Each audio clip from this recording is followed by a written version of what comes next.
आज मी तुमच्यासाठी घेऊन आलेले आहे वांग्याची भाजी। एकदम सोपी आणि लवकर होणारी आहे। त्यासाठी मी शेंगदाणे, लसूण, कोथिंबीर आणि मिरची मिक्सरला ओबडधोबड वाटून घेतलं।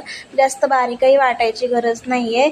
आणि मग हे वाटण आपण यामध्ये टाकणार आहोत। नंतर मी बारीक टमाटर चिरून घेतला। बटाटा ऑप्शनल आहे, तुम्ही टाका किंवा नका टाकू।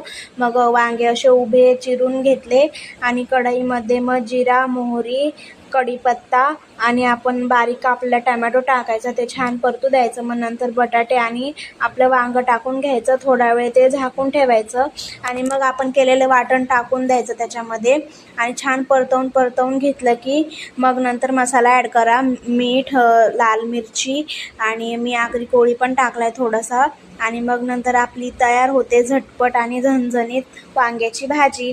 तुम्हाला रेसिपी कशी वाटली मला कमेंटमध्ये नक्की सांगा। माझे व्हिडिओ आवडत असतील तर लाईक करा, कमेंट करा आणि चॅनलला सबस्क्राईब करायचं विसरू नका। भेटूया पुढच्या व्हिडिओमध्ये। Bye bye.